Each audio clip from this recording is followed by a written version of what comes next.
if you're going to change, you got to change. It's my favorite saying. Nothing changes if nothing changes. You want a beer, pal? What do you drink? I got this non-alcoholic shit. What's that? It's like a non-alcoholic beer. It's got no alcohol. It's a beer? Yeah, with no alcohol. But you drink enough, and if you drink a lot, they get you fucked up? No, there's no alcohol. That's the fucking point. I'm not a scientist. I don't know what the fuck you're talking about. I can get you beer if you want fucking beer. No, but I don't drink, you remember? I don't drink anymore. Oh, you want to go inside and blow some lines of baking powder? Can't imagine Evan not enjoying getting fucked up. Boom. What is happening, beautiful people? Welcome to another podcast. My name is Jack Nagle, and on this show we talk about all things drugs, alcohol, addiction, and recovery, and anything else related to the space. Today we got something different, and we're going to be throwing these in periodically throughout the shows that we do. Traditionally, we interview people about their stories, but I wanted to start talking about some of the things that we do in our coaching program to give people a bit of an idea about how we work with people and how we get shifts and change happening. Because I guess some people think like they're just going to rock up to a service and it's going to magically change their life. And that's not how it is. Like, if you're going to change, you got to change. It's my favorite saying. Nothing changes if nothing changes. We're going to talk about stories today and the stories that we tell ourselves. And I'm going to throw to somebody that is an expert on telling stories first. And I'm going to throw to them now. I will not allow my story to be destroyed. What I would have done to have heard a story like mine. Not for blame, not for reputation, not for money, not for power, but to feel less alone. To feel connected. I want my story heard because, ironically, I believe Picasso was right. I believe we could paint a better world if we learned how to see it from all perspectives, as many perspectives as we possibly could, because diversity is strength. Difference is a teacher. Fear difference, you learn nothing. Okay. She has such a powerful message, and that's why I wanted to share it with you guys. What I'm going to do is sometimes in our therapy sessions, we use prompt cards. It's a good way to dive into what someone's going through and provoke emotions and thoughts to come up. And today we've got a story card, so I'm going to read from it and then riff and tell you a little bit about what you might need to work through and give you some homework as well to take away from this episode to practically put into your life to get some changes. So we believe that a person who we become, sorry, I'm a shocking reader. Let's start again. We become the person who we tell ourselves that we are. It's important to learn to tell your story. So it's so important to learn your story. When you come into recovery, things are a bit scattered and all over the place. And I remember for myself, I didn't actually 100% know what my story was. I knew parts of it, but it was all over the place and I couldn't kind of timeline it out. And it was so important to go through a process where I sat down and wrote down what my story was and owned my story. And then owning my story, I was able to branch out from that and start, creating a different story for myself. But it's important to know what the story is moving forward. And so many people are like blanked out on that because they've just been smoking ice or doing heroin or, smoking pot, and everything's faded away and they can't think and they can't get a outline of their story happening. Okay. So great stories are based on truth, but this can hold us back.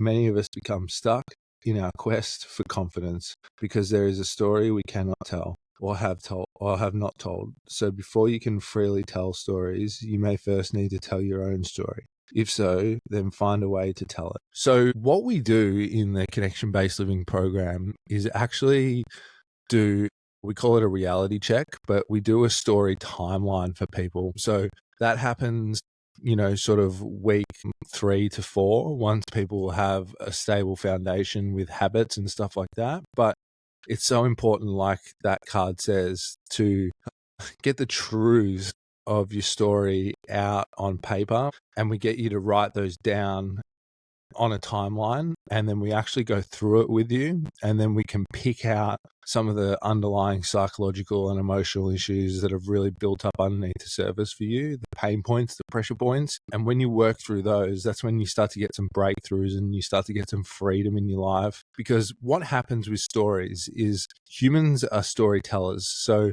we tell stories about other people, we tell stories about things in our lives, but most of all, we tell a story about ourselves.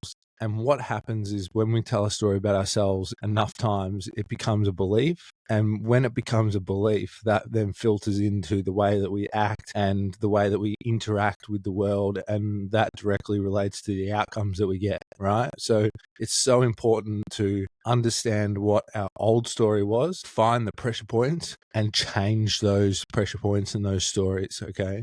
So important. So a couple of things. When my story changed. So I remember going into rehab and I met this guy named Mick. I'm changing the names to keep it confidential, but he was one of the sickest people I've ever met, just in terms of how he looked. He was really strung out. He was a heroin user for over 20 years. His teeth were falling out. He had an eating disorder, so the nurses were helping him eat at lunchtime and breakfast. But he was a lovely guy and he was lovely to talk to. So I struck up conversations with him and had a chat with him. And it turns out he was kind of a tall guy, actually.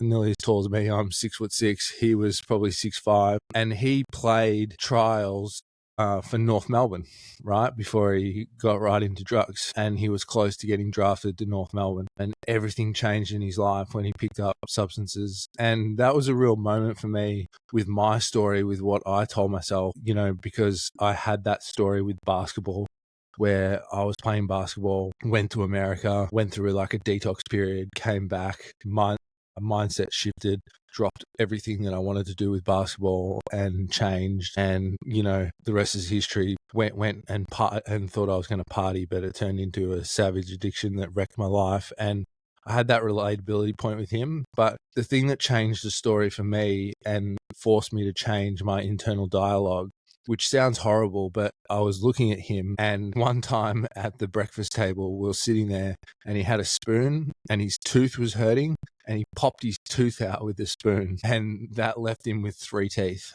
And I just thought, I've got to change what I believe about myself and the rest of the world, and I've got to change my story, and I've got to look my old truths in the face, because I don't want to end up like that, because I very well could. And I know that sounds harsh, but these are some of the lessons that come sometimes in recovery with the people that you meet and the people that you connect with. So another one that changed my life in rehab, that changed the story for me around alcohol, was that there was this guy. His name was Andrew. Again, the names have changed. His name was Andrew, and he was the sickest alcoholic that I've ever seen. So Michael was the sickest drug user I've ever seen. And this is all at the one rehab that I went to. But Andrew was the sickest person in terms of alcohol that I've ever seen. He was drinking, I think, 2 bottles of vodka a day. He had cirrhosis of his liver. But what happened was that he was so yellow, like he looked like Mr. Burns. Like he was so yellow. It was insane. And he got there, but he was drinking and he couldn't tell because he was colorblind. So he would look in the mirror and he couldn't tell how yellow he was. And he would have arguments with his family and all this kind of stuff. And as soon as he got to the rehab, he had to be urgently transported to hospital because he was so sick with the cirrhosis in the liver. And the thing that changed the story about me with him was he came back and he worked really hard in the program. He was like me, he hated every minute of the rehab, but he did it. And at the end, he still wanted to drink, but he changed his perception about himself and the rest of the world, and his attitude towards his family. He had a really bad relationship with his family. So he changed his story there, and he got remarkably better. And he changed, and his color came back in his face, and he started to heal, and he did really well and stayed sober for a good period of time. I lost contact with him, but yeah, I hope you're still going well out there. But yeah, so that changed my story, because I thought, wow, this guy is like in his 50s, pushing 60. It's really hard to teach an old dog new tricks, but he changed his story. He He stared what was challenging in the face, looked at his truths, rewrote those wrongs, and created a different story for his life, and things changed. So that's what happened to me. So after that point, what I did was I put a photo of my brother in my folder, and I looked at that every day, and I thought, one of the values that because to change your story, you have to start thinking about your values and your principles, right? And how you're going to act on those. Again, through our connection-based living program, we take you through an in-depth process to identify and score your values and live in alignment with your values and principles so that you can change your perceptions and your belief systems and your self-worth and all that kind of stuff. But I had to change my values, and my values had to change from being selfish and self-centered to focusing on family and being selfless and how I could help people. So the thing that I did, I felt so bad about what I'd done to my brother in my addiction. So I used to do things like in my addiction, I'd steal money and I'd give him like $100. He was like 8 at the time. I'd give him like $100 and he'd be so happy. And then I'd run out of money, and then at the night time I'd sneak back in his room and take his $100 and just like break his heart, And I just felt so guilty. I feel a little bit emotional talking about that now. I felt so guilty doing that. And that's the kind of stuff that I'd do all the time. And yeah, so I had a photo of him on my folder in rehab, and I looked at it every day and I thought, I'm going to be a good brother. I'm going to be a good role model. I'm going to be a person that he can look up to, and I'm going to help him out as much as I can. And I started to believe that about myself, and I started to do little selfless acts around the rehab for other people. After I started doing these little actions and focusing on these values that I created, being selfless, doing the best that I can, thinking big, having dreams, taking care of my family. These were some of the values that I came up with early on. When I started doing those things around the rehab, just like picking up people's dishes, talking to people, being nice to them when they were really struggling in a bad place. It didn't happen automatically, but it's like going to the gym. Enough repetitions happen, and all of a sudden, you start to feel differently about yourself, and you start to get a new story that you're telling yourself, like that I'm a good person, I help people, I listen to people, which then turns into a belief, which then turns into your actions, which then creates the outcome of your life. Okay, I hope that all makes sense. So telling your story is really, really important. I give the homework to people today to go away and just jot down your story. Get it out on paper. What is my story? What was my upbringing like? What did I believe from that process of my upbringing? What's my addiction been like? What have I really done? You can keep this confidential. You don't have to show anyone, but what are some of the things that I've done that I'm not proud of, that I want to change? And then finish off with like what you want your new story to be. And it's so important, again, to tell these stories, because these stories become us. They become our beliefs. They become the things that we care about in the world, and they result in the actions and the interactions that we have with the world, which determines the positive or negative outcomes that we get in our lives, right? And it all starts from stories. We're all storytellers. So do that as a little bit of homework. I'll put it in the show notes about how to write it out. But this is something that we do in our connection-based living program. We go right through people's stories, pull things out, work on stuff, understand what it is that's going on. And it's amazing the weight that just drops off people and the healing that starts to happen when you find the pressure points that have been holding you back in your story, and you're able to shift and change those beliefs. So if any of that sounds helpful and you want some more help with that, we run connection-based living, which is like going to rehab without going to rehab. So you don't have to go away for 30, 60, 90 days. You can work with us and still integrate this recovery stuff into your life and still do all your daily responsibilities and activities, but you get the benefit of working on yourself and stopping drugs and changing and alcohol and stopping alcohol and changing things up as well. So we have a couple of different programs. We've got our new Wholeness Shift mentorship program, which is on a crazy special at the moment, by the way. So get in before it ends next week. It goes away 70% off. It's $330. It's going up to 1,100. So jump on that. You get a whole set of videos, occasional workshops and presentations, plus a private community where I'm in there every day talking to people, answering questions, all that kind of stuff. And then we've also got our coaching programs, which go for 60 days or 6 months, where we basically do a complete transformation. We dive in, we get into stuff. We do activities like we've done this story, stuff that I've talked about. We go in depth on that.